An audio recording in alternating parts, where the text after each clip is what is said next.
আসসালামু আলাইকুম। অলমোস্ট ভোর ৫টা। একটা কথাই বলবো, আমরা যা চেয়েছিলাম আমরা তাই পেয়েছি, কিন্তু সাময়িক সময় পরে না এই জিনিসটা না অনেক বেশি কেমন জানি কষ্ট দিচ্ছে, অনেক বেশি খারাপ লাগাচ্ছে যে কি হবে আমার দেশটার।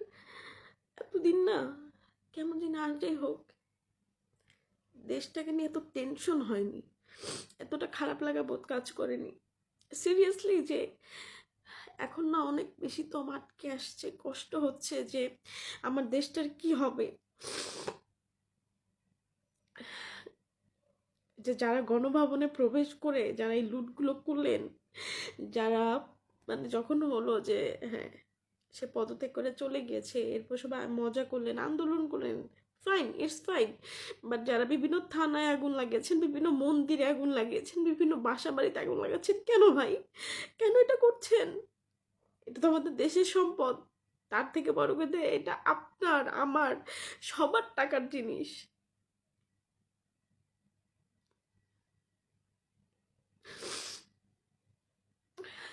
আমরা কি করেছি সেটা আমরা ফিল করব, অবশ্যই ফিল করব, কারণ এটা আমাদের দায়ভার।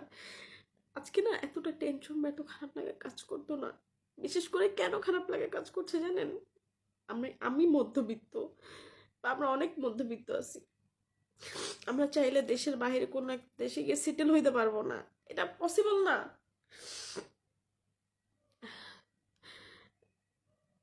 আমরা যারা মধ্যবিত্ত আছি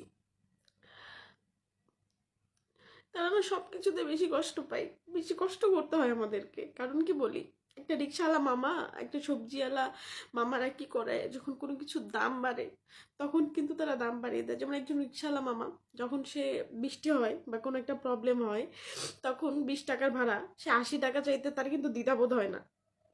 একজন সবজিওয়ালা মামা, ধরেন সবজির দাম হয়েছে 10 টাকা, সে বলে 30 টাকা।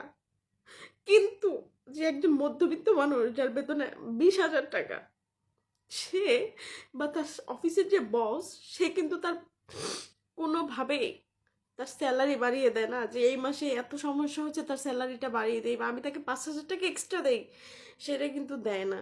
সেই কষ্টটা, সেই সাফারটা শুধু ওই মধ্যবিত্তরই করতে হয়। এই বাংলাদেশে সব থেকে বেশি কষ্ট যদি কেউ করে থাকে বা যারা করে থাকেন, তারা হচ্ছেন একমাত্র মধ্যবিত্ত। এই মধ্যবিত্তরা চাইলেই সবকিছু করতে পারে না।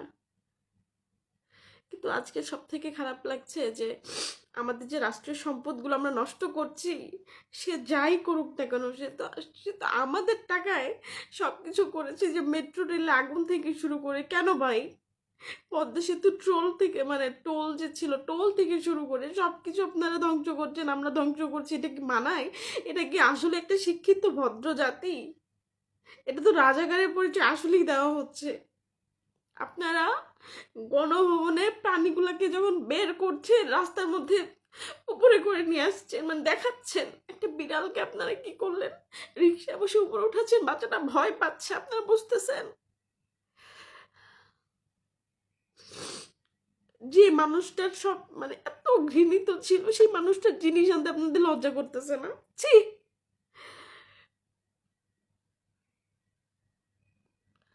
আমি চাই আমাদের সমাজটা ভালো হয়ে যাক, আমাদের দেশটা ভালো মতো চলুক, সবকিছুরই দামটা কমিয়ে যাক, সবকিছু সব পণ্যের যাতে আমরা মধ্যবিত্তরা একটু বেঁচে সুন্দর মতো খেয়ে আসতে পারি। এভাবে গোলাগুলি, আরে এই নিহত মায়েদের কান্না, মুগ্ধ কারো পানি লাগবে, এদের না, এদের প্রতি, এরা কিন্তু এগুলো করতো না, এরা কিন্তু এগুলোর জন্য নামেনি। তাহলে কেন আপনারা এই কাজগুলো করছেন, ঘৃণিত কাজগুলো করছেন? আজকে যদি কোনো খাবারের দাম বেড়ে যায়, কোনো কোনো সব কিছু যখন দাম বেড়ে যাবে, তখন কিভাবে আমি আপনি কষ্ট করে বাজার করবো, আপনি ভাবছেন? আমি কাউকে কিছুই বলতে চাই না এখন। যা মানে সবারই হচ্ছে গিয়ে নলেজটা একটু দেখেন, যার যার নলেজ থেকে একটুখানি ভাবেন যে আমরা কি করেছি। আমি আর কিছু বলবো না। আমি কারোর পক্ষে কথা বলছি না, বিপক্ষে কথা বলছি না। তবে আমি মধ্যবিত্ত, আমার জীবনে অনেক কষ্ট হবে, আমার জীবনে অনেক কষ্ট হচ্ছে, আমি সেটাই বলছি।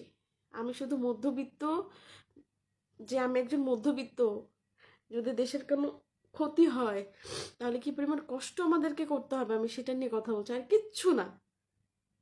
দেশের সম্পদগুলো যখন লুট হয়ে যাচ্ছে না, খুব খারাপ লাগছে, কিন্তু কিচ্ছু নিয়ে কথা বলতে ভালো লাগছে না।